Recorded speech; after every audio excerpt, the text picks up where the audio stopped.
This is the worked answer to the Unit 7 test, question 1. This question is about velocity time graphs, which naturally makes me think about the area under the graph being equal to the distance travelled.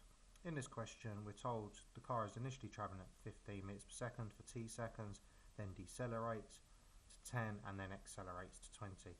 And it's quite difficult to actually start drawing these, so what I tend to do is draw a rough sketch first and put the information down as I read it.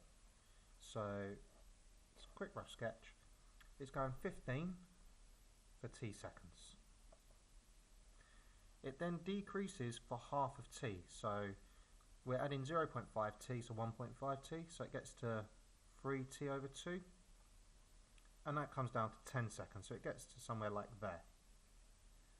And then for 1.5 seconds it's accelerating, so it's increasing to a velocity of 20, so 1.5 plus 1.5 takes it to a total of 3t, which takes it up to 20, which is somewhere up here.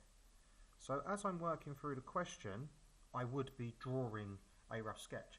As luck has it, question 1 asks us to draw it, so I'm going to draw this diagram again, but I'm going to draw it with a ruler. In part B, we're told this total distance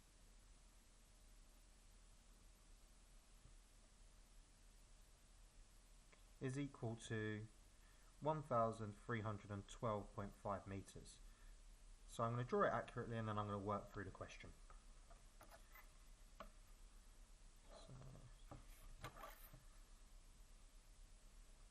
You might want to skip through this part on the video. Let's say something like that. Comes down a little bit and then goes back up. So we're not looking for it to be completely perfect, but we are looking for it to have the correct shape, it to be decreasing and then increasing again. We're also looking for things to be correct relative to one another, so we are looking for that 20 to be above the 15. This was t, this was 3t over 2, this was 3t. Right, so what I'm going to do is I'm going to work out each part piece by piece. So this first area is a rectangle, so this is 15t. This area is a trapezium, so I need to know the rule height over 2, a plus b. So for this first part, the distance from here to here is a half t, so t over 2. So height is t over 2, then divided by 2. So that's t over 4. A plus b is this height plus this height, so 10 plus 15. So that's 25. So this section here is 25t over 4.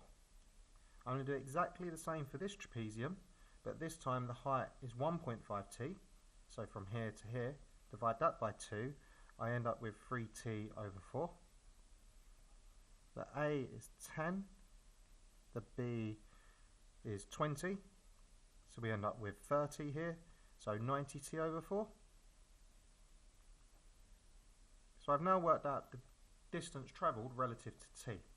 The total distance travelled will be when I add these three areas together. So 15t plus 25t over 4 plus 90t over 4, and that will equal 1,312.5. I can use a calculator to add this thing up. So we get 15 plus 25 over 4 plus 90 over 4. So I'm just ignoring the t's and just using the coefficients in front. So 175t over 4 equals 1,312.5. If I times by 4 and divide by 175, I get t equals 10.5. So although it looks quite complicated, the question is quite simple. So part A was this diagram, obviously drawn a little bit better than that sketch. Part B was finding the three areas and adding it on.